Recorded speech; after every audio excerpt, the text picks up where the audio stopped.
Welcome back everyone. आज के अपने इस वीडियो में हम क्लास 6 ज्योग्राफी का चैप्टर 4 मैप को ही कंटिन्यू करने वाले हैं।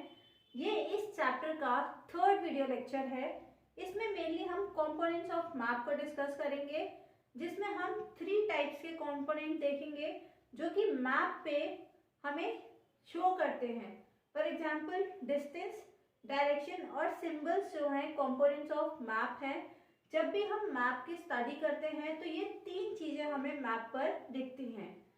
तो आज के इस वीडियो लेक्चर में हम डिस्टेंस को समझेंगे और समझने की कोशिश करेंगे कि जब मैप एक तरीके की ड्राइंग है और जब वो ड्रॉ किया जाता है तो अर्थ पे जो एक्चुअल साइज होता है किसी भी एरिया का, उसको एक शीट ऑफ पेपर पे सही तरीके से पूरी एक्यूरेसी के साथ उसके डिस्टेंस, डायरेक्शन और वो क्या चीज है जिसे रिप्रेजेंट किया जा रहा है, सिंबल को यूज करके प्रॉपरली मैप को ड्रॉ किया जाता है। तो यहाँ पर हम कंपोनेंट्स ऑफ मैप में डिस्टेंस को समझते हैं।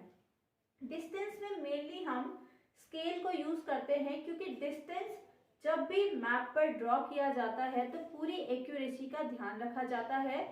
इसके लिए स्केल को यूज किया जाता है और स्केल सिंपल सा है, ratio between actual distance and distance shown on map. किसी एक पर्टिकुलर एरिया को हमें मैप पे रिप्रेजेंट करना है तो हमें बहुत ध्यान रखना होगा कि उसका जो एक्चुअल डिस्टेंस है वो वही एज इट इज जो डिस्टेंस है वो हम मैप पे रिप्रेजेंट कर सके। उसके लिए हम स्केल को यूज करते हैं। स्केल में भी हम स्मॉल स्केल और लार्ज स्केल को यूज करते हैं। अब यहाँ पर हम ये डिस्टेंस वाला जो टॉपिक है सबसे इंटरेस्टिंग टॉपिक है और यहाँ से क्वेश्चन आता है, तो इसको ध्यान से देखना। यहाँ मैंने 2 लाइन ए बी और ए बी यहाँ ड्रॉ करी है। यहाँ ए से बी के बीच का जो डिस्टेंस है वो सेकेंड वाले लाइन के कंपैरिजन में बड़ा है।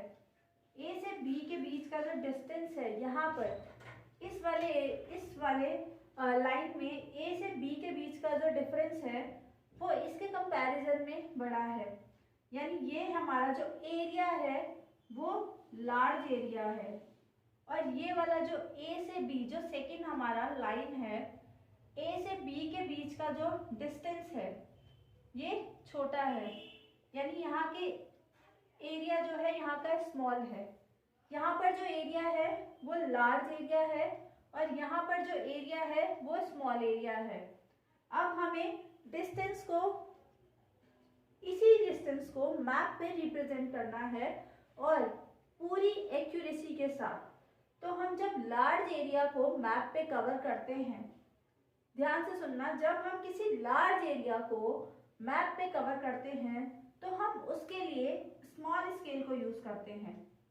जब हम किसी लार्ज एरिया को रिप्रेजेंट करते हैं, ए से बी के बीच का जो डिफरेंस है वो सेकेंड वाले लाइन के कंपैरिजन में बड़ा है, तो ये लार्ज एरिया है। और लार्ज एरिया को जब हम रिप्रेजेंट करेंगे तो हम उसके लिए स्मॉल स्केल को यूज करेंगे। अब ए से बी के बीच का जो यहाँ पर सेकेंड वाली लाइन में जो डिस्टेंस है वो पहली वाली के कंपैरिजन में छोटा है, यानी ये एरिया जो है वो स्मॉल एरिया है।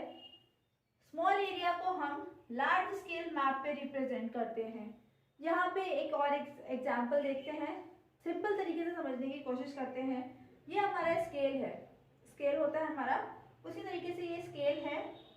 ये थोड़े छोटे 5 सेंटीमीटर्स का हमने गैप लिया है। ये ए से बी का जो डिस्टेंस है इसके बीच हमने 5 सेंटीमीटर्स का गैप लिया है, पहली वाली लाइन पे और सेकंड वाली में भी हमने यही ड्रॉ किया है। अब हमें इस लार्ज एरिया को इस तरीके से रिप्रेजेंट करना है एक शीट ऑफ पेपर पे कि ये पूरा एक्यूरेसी के साथ एज इट इज जो यहाँ डिस्टेंस है वही हमें मैप पे दिखे। तो यहाँ हम क्या करेंगे कि इतने से एरिया जो है ये पहला 5 सेंटीमीटर को हमने यहाँ पर 500 किलोमीटर में रिप्रेजेंट किया है, क्योंकि ये बड़ा एरिया है, ये लार्ज एरिया है। इस पूरे एरिया को हमें कवर करना है एक सिंगल मैप पे, तो यहाँ हमने